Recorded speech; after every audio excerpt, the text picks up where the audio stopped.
Hommage solennel rendu aux 4 résistants et exécutés par les Allemands dans la combe de Chaillu le 5 septembre 1944, alors qu'ils tentaient de rejoindre leur maquis au mont d'Agré, au-dessus de Corcelles-Miello. Roger Boutonnet, 40 ans. Georges Félix, 25 ans. Michel Pasquier, 20 ans. René Zanqui, 28 ans. Cette année, c'est le 80e anniversaire, effectivement, de cet événement tragique. Et cette fois-ci, pour changer un petit peu de ce que nous faisons les autres années, nous allons, au niveau de chaque famille, il va y avoir un porte-parole qui va raconter qui était cette victime, qui n'était pas qu'une victime, qui n'était pas qu'un résistant, qui était une personne. Donc elle va le dire et nous allons donc faire ça dans l'ordre alphabétique comme il est coutume de le faire. Et ensuite donc nous ferons à plusieurs voix, comme nous en avons l'habitude, la lecture du texte d'André Tupin. Donc je passe la parole à mon frère Jean-Claude. Oui, c'est le 80e anniversaire. Et comme j'avais 5 ans quand j'ai perdu mon père, vous pouvez faire le calcul. Et ça vous explique que je perde un peu la mémoire. Roger Boutonnet est né donc le 15 décembre 1904 à Genève. Oui, les hasards de la vie de famille, j'ose à peine de parler de famille d'ailleurs, l'ont fait naître en Suisse de parents français. Il a eu une sœur qui est née 1 an après lui, et ils étaient très rapprochés, et en début 1906, et leurs parents ont disparu à ce moment-là, sans qu'on sache jamais ce qu'ils étaient devenus. Ou plutôt, on a une idée de ce qui s'est passé, mais on le sait depuis 2 mois. Je ne m'étends pas là-dessus. Rapatriés en France, les 2 enfants, 3 mois et 1 an et demi, quoi, ont été placés à l'assistance publique à Vexel. Ils ont passé une enfance, il faut dire, assez misérable. La nourrice, elle faisait ça pour gagner sa vie, elle faisait des lessives. Et donc, ça a été leur enfance, pupille de l'assistance publique. Le certificat passé à 12 ans, ils ont été placés dans les fermes pour mon père, dans des familles pour sa sœur. Ça l'avait préparé certainement, surtout qu'il a accepté ça, il ne s'est pas révolté là contre. Il a essayé, il aimait Versailles, il aimait les fermes, et donc il va faire ensuite, à sa majorité, son service militaire, une partie en Tunisie. Ensuite, il va faire ses débuts professionnels. Il avait renoncé à faire une carrière dans l'armée, ayant estimé que c'était pas le milieu qui lui convenait. Enfin, je crois qu'il avait quelques problèmes avec un adjudant. Et il va essayer de travailler dans l'électricité. C'était pas encore EDF à l'époque. Et puis il va finir par travailler dans la librairie Chaffanjon. En 1936, il épouse Germaine Simonet, qui va lui donner 2 enfants. En 1939, un certain Jean-Claude, le 10 juillet, il se trouve que c'est moi. Et en 1941, un deuxième garçon, qui est Michel, le 18 mai. Bah. Donc, elle va la marier. Premier problème, notre mère a attrapé la tuberculose. Bon, j'insiste pas là-dessus. Mais autre problème, 1939, il est mobilisé au mois de septembre. Il va se retrouver mobilisé pendant toute la campagne de France. Il est dans le train pas dans le train SNCF, mais dans le train des équipages. Et il va partir d'abord en direction de la région parisienne, puis très vite, sous la pression des visiteurs d'outre-Rhin, ils vont redescendre à Orléans, et ça va se terminer dans les Charentes, à Rochefort, où il sera démobilisé. Il rentre à bicyclette, une bicyclette qu'on a gardée, que Michel l'a peut-être toujours chez lui, je crois. Il rentre avec sa bicyclette qu'il ne voulait pas abandonner. Il passe la ligne de démarcation sans obtenir l'aide du chanoine Kir à qui il s'était adressé, qui était le maire de Dijon, qui lui dit « Vous êtes venu jusqu'ici, vous êtes capable de passer tout seul. » Et il retrouve sa famille. Et là, première alarme, on ne sait pas très bien ce qu'il faisait parce qu'il ne le racontait pas. D'abord, il valait mieux être discret, secret même. Et surtout, il ne fallait pas non plus paniquer notre mère qui était très inquiète. Donc, dans la librairie Chavranchon, la première alerte, ça a été, autant que je me souvienne, en novembre 1943, une visite de la Gestapo qui a trouvé des documents. Enfin, en fait, il travaillait pour la résistance. Les Chavranchon, c'était deux frères, Pierre et Jean. Ils n'en sont sortis qu'à 10h du soir, en embarquant les deux frères Chavranchon, mais le reste du personnel est resté libre. Donc mon père y a échappé, là. Quant aux frères Chavranchon, ils ont été dirigés sur Buchenwald. Je ne sais plus, Buchenwald, je ne sais pas comment on dit. Je viens de lire un livre sur la vie à Buchenwald. Il n'est pas étonnant qu'ils n'en soient pas sortis vivants. C'était plus qu'abominable. Bon. Donc ensuite, une fois eux partis, on n'a pas tellement d'éléments sur ce que faisait papa dans la résistance. Simplement, à un moment, à partir du moment où s'est constitué, et je ne sais pas quand il s'est constitué, il y en a peut-être qui le savent mieux que moi, le maquis 10 juillet. Du Mont-Daguerre, le 10 juillet 1944. Donc là, il est devenu agent de liaison. C'est-à-dire qu'il faisait la liaison entre le maquis et Besançon pour apporter des nouvelles, des documents. Mon père, m'a dit ma mère, refusait d'être armé. Il ne voulait pas risquer de tuer un père de famille, me disait-elle. Voilà. Donc il n'était pas armé. Et il a fait comme ça l'agent de liaison pendant juillet, août, 2 mois. Il est passé à travers. À vélo. À vélo. Ah oui, il connaissait que ça. C'était le vélo, bah, jusqu'au jour fatal, où ce jour-là, c'est pas passé. Je pense que vous connaissez tous, ils ont été arrêtés là, dans le coin. Et alors, la dernière chose ils étaient 5. Les 4 qui sont restés ici, et le chauffeur, ils avaient obtenu ils emportaient dans le maquis, il y avait des postes de radio, des brassards, des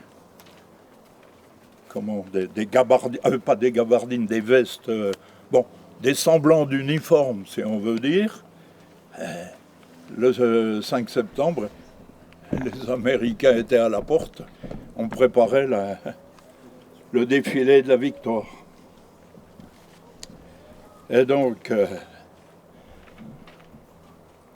il y avait le chauffeur qui avait pris une camionnette d'une société qui fabriquait des valises, la Maveg, et dans lequel ils avaient mis leur matériel. Et mon père aurait, d'après ce qu'il m'a dit lui, car avec mon fils, on l'a rencontré, c'était M. Caron, il n'est jamais venu ici, il ne pouvait pas. il n'y arrivait pas, parce que lui, il avait sauvé sa peau. Et je comprends très bien qu'il ait eu du mal. Mais il m'a dit, votre père, aux Allemands qui l'interrogeaient, a dit qu'il avait réquisitionné la camionnette et le chauffeur. Est-ce qu'ils y ont cru? Je n'en sais rien. Toujours est-il qu'ils ne l'ont pas exécuté sur place. Ils sont partis avec lui. 1 ou 2 jours après, un soldat, non pas allemand, c'était un Tchèque, je crois, lui a dit « disparaissez vite ».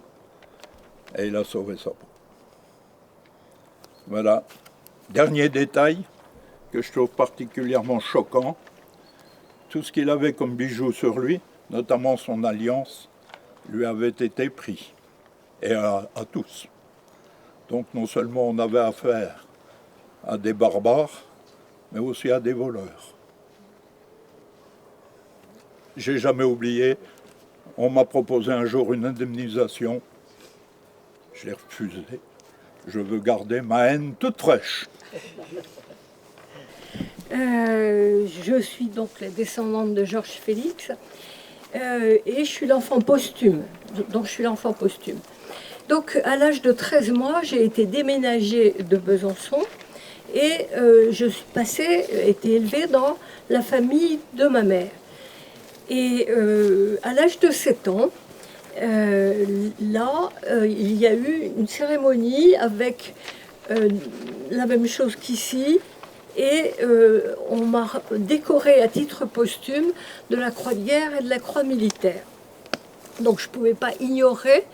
Moi je pensais que j'étais tout simplement la fille de mon grand-père, donc ça a été un choc pour moi. Après, donc, beaucoup de temps ont passé, et je remercie Michel Boutonnet qui m'a cherché dans toute la France, qui m'a retrouvée à Rouen. Ensuite, je remercie Michel Moreau qui, elle, m'a donné les documents concernant mon père et qui rejoignent tristement ce que vient de nous dire Jean-Claude Boutonnet. Donc, bon, et voilà. Et là, puisqu'on est là pour honorer leur mémoire, eh bien, je vais peut-être vous étonner, mais je vais d'abord raconter l'histoire du frère aîné de mon père. Il s'agit de Maurice Félix. Lui, c'était un pionnier de la résistance. Il était agent de liaison avec les Anglais, les Corses, je crois. Il a fait beaucoup de choses. Et on l'a retrouvé en 1943 avec une balle dans le pied dans l'usine familiale. Et faute de pénicilline, il est décédé en 1943. Donc il y a gros à penser, et ça fait partie des interrogations que j'avais quand j'étais petite, c'est comment on entrait dans la résistance. Donc on peut parier que c'est peut-être reprendre la suite de son grand frère. En tout cas, le petit frère a continué, et ce que je peux citer, c'est que ça c'est un témoignage de ma mère, c'est que là, quelques jours avant la libération de Besançon, on doit se situer au 1er septembre. Vous savez, alors mon père avait son brevet de pilote et il conduisait les avions. Donc il faisait aussi partie de la résistance de l'air. Et donc, il allait tout le temps, enfin ça selon ma mère, il était tout le temps à Lombard, qui est une propriété de mon grand-père, et qui était juste à côté de Quingey. Et là, à Quingey, il y a un énorme avion avec beaucoup d'armes de combat qui s'est craché, et qui, en fait, on a décompté à peu près quelque chose comme 7 à 10 morts. Et donc il était urgent de récupérer les armes et puis de masquer les corps. Bien, en tout cas, ma mère raconte encore cette histoire-là en disant « Il est rentré dans un état, tu n'as pas idée. » Et quand il a évité toutes les effusions, il a dit « Écoute, laisse-moi réfléchir, laisse-moi m'étendre à savoir comment ça fait quand on est mort. » Voilà, bon. Et puis il y a alors le deuxième événement, c'est que effectivement, là pour la relation avec le maquis, alors je trouve que mon père était astucieux parce qu'il disait à ma mère qu'il se doutait, alors c'est exactement comme pour les boutonnets, qu'il se doutait absolument de rien parce qu'il fallait que ça reste vraiment secret. Et donc là, il disait, écoute, c'est pas compliqué, je vais chercher des victuailles un peu à droite à gauche, je ne veux pas que mes ouvrières aient faim.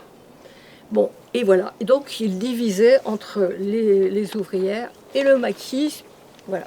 Bon, maintenant voilà, c'est voilà tout ce que je peux vous dire parce que pour finir, voilà, je trouve que ça résume assez.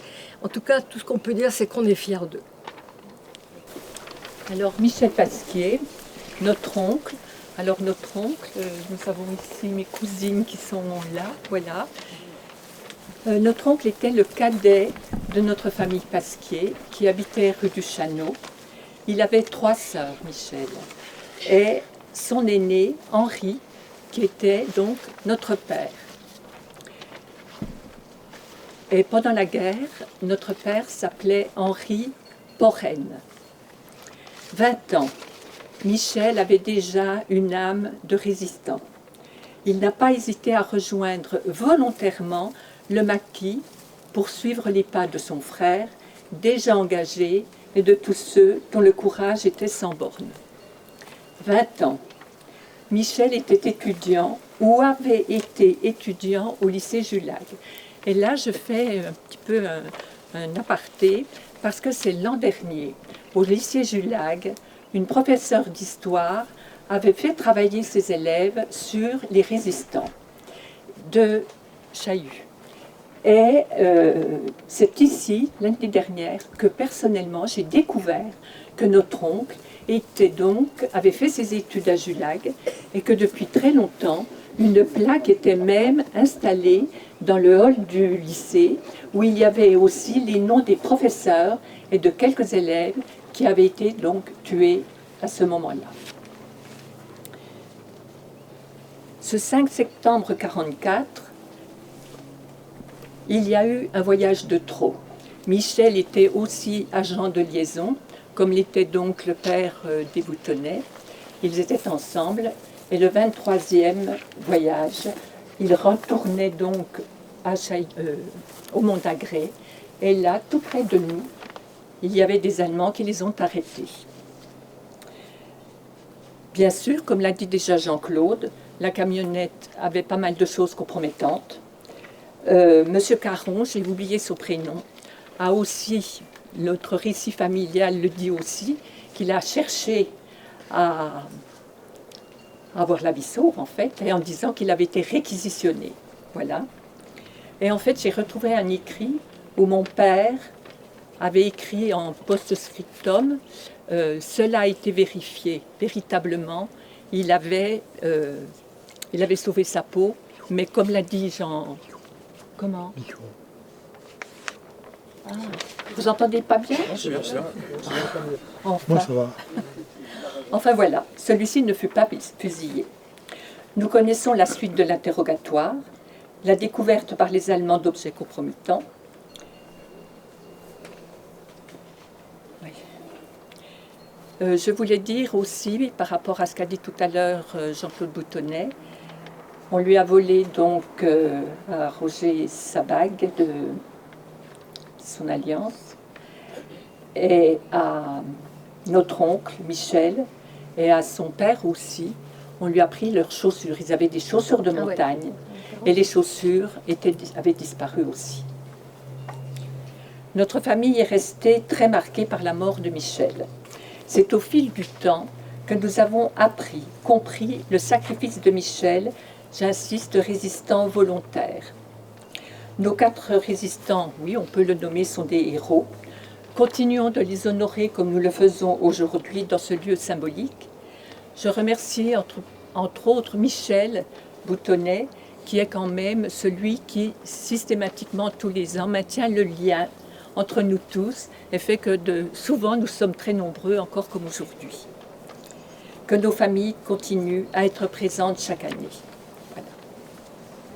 Bien, il en reste donc un, qui est René Zanqui. René Zanqui qui a eu un fils qui était Bernard. Et Bernard, donc, fils unique de René, n'a pas pu être ici aujourd'hui. Il m'a fourni des informations par téléphone à partir desquelles j'ai essayé de tracer ce court portrait de René Zanqui. Bernard a eu peu d'informations sur son père. Il avait 2 ans lorsque son père est mort. Et sa mère était décédée 2 mois plus tôt. Elle avait 24 ans. Il était donc orphelin de père et de mère et a été élevé par ses grands-parents maternels avec lesquels il sentait qu'il n'était pas possible de poser des questions sur ses parents. C'était trop difficile, trop dur pour eux. Il a pourtant donc eu quelques éléments. René a fait ses études à l'école d'Orlot, le lycée Julague d'aujourd'hui. Anne Lescalier donc, le sait, nous réclame régulièrement des éléments sur les anciens élèves de l'école d'Orlot. Il a dû poursuivre ses études assez loin, Bernard dirait l'équivalent d'un BTS, puisqu'il a retrouvé, Bernard, un cahier de préparation aux arts et métiers. Il a exercé la profession de dessinateur industriel et en dernier aux soieries, ce qui ne dit plus rien à personne ici, sauf les comme nous, hein, très très âgés. Hein, c'était les ancêtres de la Rodiaceta qui n'a pas eu de successeur hein, et qui a disparu. Il était très sportif, pratiquait le ski, sans doute en raison de l'origine de sa mère qui était du Haut-Doubs, mais aussi la natation et le football. On verra que la natation, ça lui a servi pendant son échappée militaire. C'était un passionné de radio.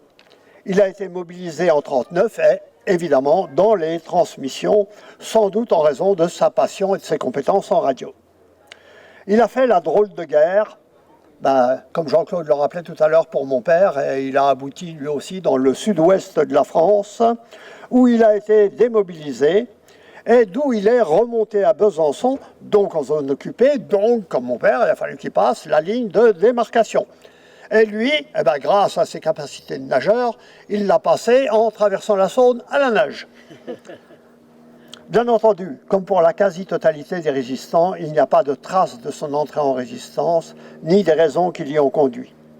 Pour Bernard, c'est son patriotisme et les massacres commis par les nazis qui l'ont conduit à résister. Et pour Bernard, c'était sans doute bien avant cette date du 26 août qui marque son incorporation dans la 4e section de la première compagnie des FFI, qui était celle qui était au Montagré, sous les ordres d'Henri Pasquier, ce que n'a pas dit Michel tout à l'heure, le frère aîné, qui était donc le responsable du maquis du Montagré. Son épouse, à René Zanqui, avait quitté le logement qu'ils occupaient rue Lasselande, et Bernard rappelle ce qu'on lui a raconté, que lors du bombardement de la Garviotte, il y a un éclat d'obus qui est tombé à côté de son berceau. Bon, la rue Lasselande, on n'est pas loin, effectivement, de la Garviotte. Et elle avait quitté donc ce logement pour vivre avec Bernard chez ses parents, rue de Vesoul. Et sans doute parce qu'elle était inquiète des activités menées par René, c'est ce que pense Bernard. Elle est décédée en juillet 1944, victime d'un AVC, alors qu'elle était, semble-t-il, en parfaite santé. Là encore, Bernard pense que le stress subi par sa mère du fait des activités de René a pu être un des facteurs déclenchants de cet AVC. Les grands-parents maternels de Bernard avaient 54 ans. Ils l'ont élevé, lui ont permis de faire des études qui l'ont conduit au professorat de mathématiques. Oui, en ce qui me concerne, j'interviens, je me permets. Je suis né à Corcelles-Miellot, figurez-vous, là où il y a le maquis. Et mon père avait une ferme à l'époque, et il ravitaillait le maquis comme il le pouvait. Et surtout, il cachait les armes. Et donc, simplement, ce petit point important. Moi, j'avais 4 ans à l'époque, je comprenais très bien que j'ai peu de souvenirs de ce qu'il racontait. Est-ce que surtout, j'ai vu un peu plus tard où, dans une grange, on avait des tonnes de munitions qui étaient restées. Et avec mon frère, qui a un an de moins que moi, eh bien, on s'amusait avec ces munitions. Et je m'étonne encore aujourd'hui d'être là parce qu'on aurait pu le faire sauter je ne sais combien de fois. Et quand mon père s'est aperçu qu'on jouait parce qu'on était gamin, avec ces munitions, eh bien, il a vite détruit, il a mis des puits à proximité. Donc, vous voyez, mon père n'avait pas d'armes non plus. Il les ravitaillait essentiellement et cachait les armes. Et petite anecdote, je me souviens que les nuits où ça grondait dans le coin, ma mère nous emmenait à lisière d'une forêt pour passer la nuit, passer dehors. Voilà les souvenirs que j'ai de ces périodes. Si, encore une, quand les Américains sont arrivés, on avait droit à quelques tablettes de chocolat, du chewing-gum qu'on ne connaissait pas. Et ça, c'était un rêve inespéré à l'époque. Voilà, je voulais simplement dire ceci. Merci. Bien, donc nous allons passer à la lecture habituelle du discours, tout au moins d'un extrait du discours qui a été écrit et lu par André Tupin. André Tupin qui était un membre du maquis du Montagré et qu'il a lu donc en juillet 1945 lors de l'inauguration de cette plaque. Donc je passe la parole aux différents intervenants. Chers amis qui reposez à quelques pas d'ici, il est de mon devoir, comme vous, enfants du quartier, de retracer l'œuvre magnifique accomplie par vous durant les dures années d'occupation. Cher Roger, cher Michel, nous savions que votre courage était sans bornes. Aussi, vous avez accepté de devenir des agents de liaison. Lourde tâche quand on pense que, plus que tout autre, vous étiez exposé à chaque instant à vous jeter entre les mains de la bête nazie qui vous traquait. Puis, vous avez procédé à de nombreuses et difficiles réquisitions afin que vivent vos camarades du maquis. 22 voyages entre ce maquis du Montagré et Besançon, où, par votre science dans l'accomplissement de votre tâche, vous avez su passer à travers les griffes allemandes. Chaque jour, vous étiez nos interprètes auprès de nos épouses, de nos enfants, de nos parents, pour leur donner de nos nouvelles et nous en apporter des leurs. Vous saviez remonter le moral, l'épouse inquiète qui nous attendait au foyer. Un petit mot aux enfants pour leur dire que bientôt, le papa reviendrait avec le plus beau des cadeaux, celui de les rendre libres, heureux. Toi, mon cher Roger, tu l'as dit à tes enfants, mais tu as sacrifié ta vie pour qu'eux ne revoient pas ces années de souffrance. Ah, que nous t'aimions lorsque le soir nous t'attendions au maquis. Chacun se jetait sur toi pour avoir des nouvelles des siens. Tu savais, par ta bonne humeur, égayer tous ces gars qui parfois s'attristaient sur le sort de leur famille. Toujours gai, malgré les difficultés, tu étais pour nous le noyau sur lequel nous nous épanchions. Et toi, mon cher petit Michel, ton regard d'adolescent de 20 ans cachait une âme de vrai patriote. Tu n'as pas hésité à te joindre à nous sans que nous te le demandions. Ta place, tu te l'es créée seule, et toute ta valeur est dans ces mots. Tu étais un volontaire. Tu as laissé ta famille, ton papa que tu secondais au foyer. Tu savais ce que tu risquais, mais tu n'as pas voulu non plus que les jeunes de ton âge revivent ces jours douloureux où la jeunesse n'était plus une jeunesse, mais une classe asservie à la botte ennemie. Tous deux pris sur les routes du bois de Chaillu, avec vos sacs pleins de choses compromettantes, votre sort était joué au moindre Allemand qui vous arrêtait. Vous en riez quand on vous le disait. Vous n'aviez pas peur. Pensez, 22 voyages sans être pris ? 20 le 23e voyage. Outre votre mission habituelle, vous ameniez au maquis 2 camarades volontaires.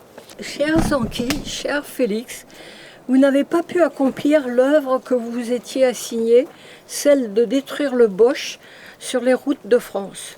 Vous n'avez pas eu le temps de connaître les souffrances du maquis lorsque l'ennemi se faisant inquiétant. Vous n'avez pas eu le temps non plus d'en connaître les joies quand sous le feu de nos armes, nous vengions ceux qui nous avaient pris. Vous n'avez pas eu le temps enfin de connaître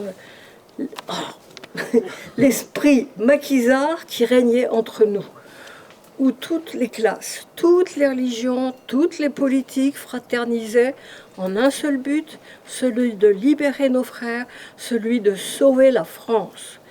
Mon cher René Zanqui, toi, que la douleur venait de frapper peu de temps avant ton départ, je dirais par là que tu venais de perdre celle qui était la compagne de ta vie.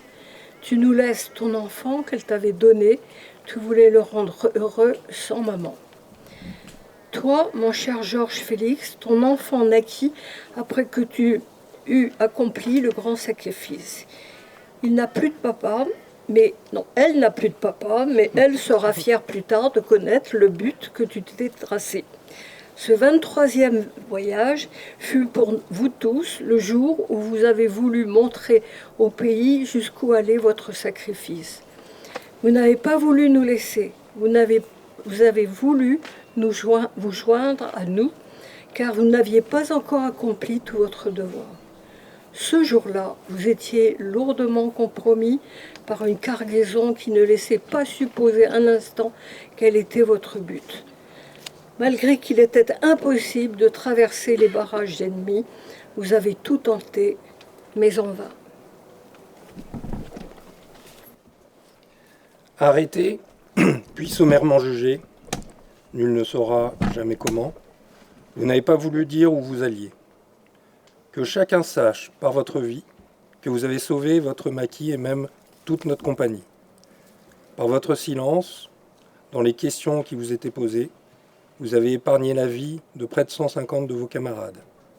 Que l'on sache à quelle force de caractère nos camarades ont dû avoir à faire pour garder un mutisme absolu. Habituellement, effectivement, la lecture s'arrête là et aujourd'hui, quand même, je voudrais lire le paragraphe suivant. Cher Boutonnet, Pasquier, Zanqui, Félix, votre sacrifice ne doit pas être oublié. La droiture de votre caractère, votre courage, restera pour nous un exemple. Toute l'assistance écouta dans un silence impressionnant ces paroles, dites avec beaucoup de cœur. Et la cérémonie, simple mais très prenante, se termina par le chant de la Marseillaise, ce que nous ferons tout à l'heure. Maintenant, ce petit coin de Saint-Claude est sacré pour nous. Chaque année, nous viendrons nous recueillir en septembre pour marquer l'anniversaire du grand sacrifice de nos chers compatriotes et pour fortifier en nous l'amour de la patrie. Chaque année, ça fait 80 ans que nous le faisons et vous continuerez à le faire. Dépôt de gerbes maintenant, donc, qui vont être déposés au pied de la plaque. Donc par ceux qui les ont apportés, c'est-à-dire le souvenir français, la maire de Besançon, donc M. Baudin qui représente la mairie et Mme la maire, et la dernière gerbe, l'AFCA.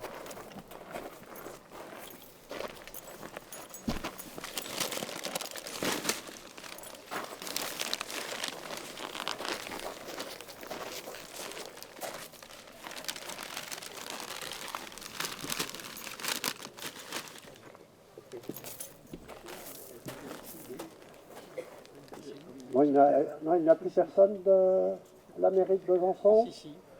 Derrière. Si. Derrière. Ah, pardon. Excusez-moi.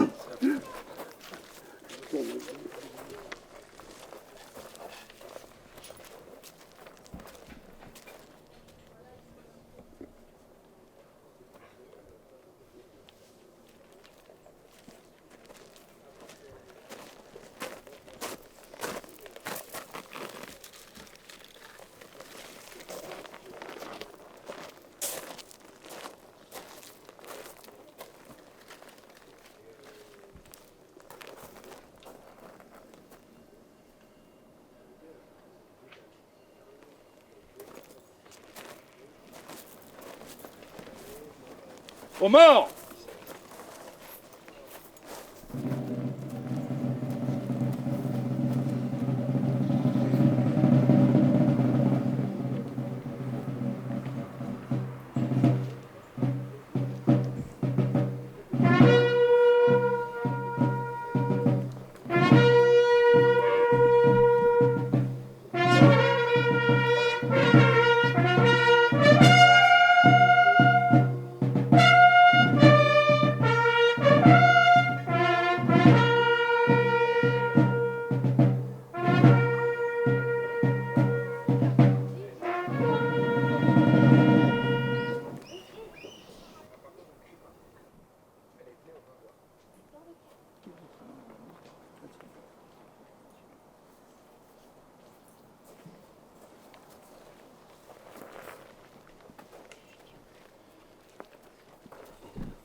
L'hymne national.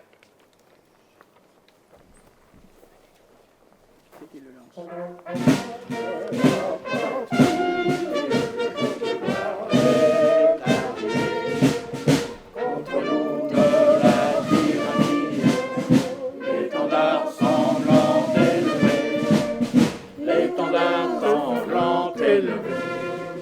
Entendez-vous dans nos campagnes ces féroces soldats qui viennent jusque dans nos bras, égorger ces copains.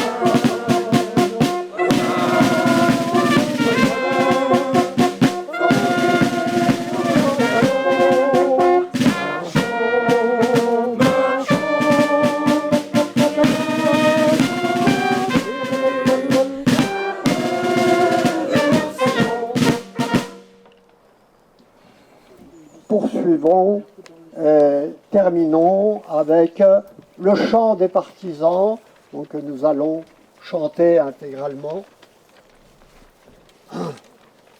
Alors, je ne sais pas si on va nous donner le ton ou si je le donne, qui ne va aller à personne, même pas à moi.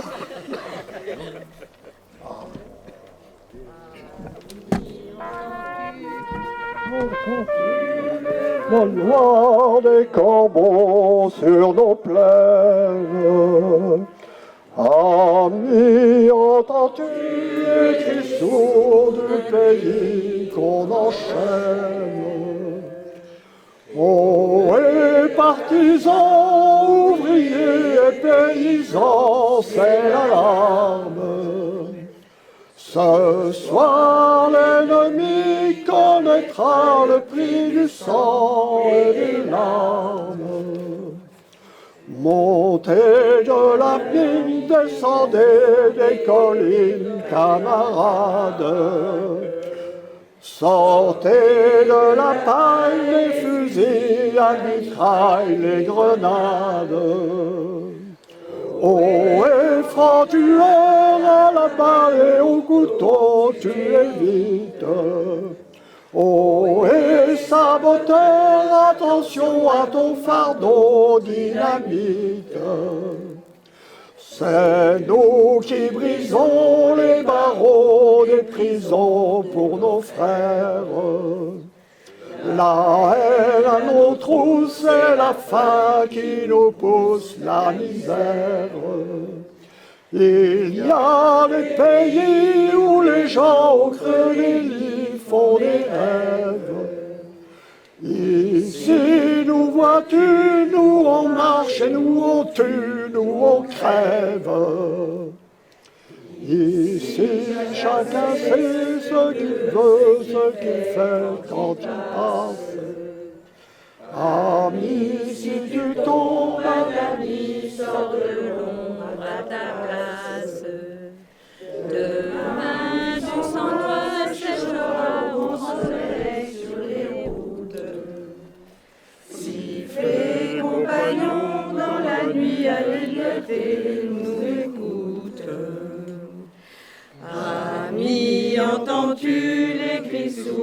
du pays qu'on enchaîne. Amis, entends-tu le vol noir des corbeaux sur nos plaines? La cérémonie est terminée. Bien entendu, chacun peut rester échanger les uns avec les autres. Et pour ceux qui le veulent, nous allons nous rendre à Corcelles-Miellot, au maquis du Mont d'Agré, donc sur le Mont d'Agré. Et là-bas, nous rencontrerons peut-être la maire de Corcelles-Miellot et la propriétaire du terrain, toutes les deux intéressées, mais surtout nous intéressés avec elle, par la pérennisation de ce site du maquis du Mont d'Agré. Donc, ça sera la première fois où on pourra les rencontrer toutes les deux, qui doivent avoir un tout petit peu ça en arrière-pensée. Nous l'avons beaucoup plus peut-être. Voilà, merci beaucoup. À l'année prochaine.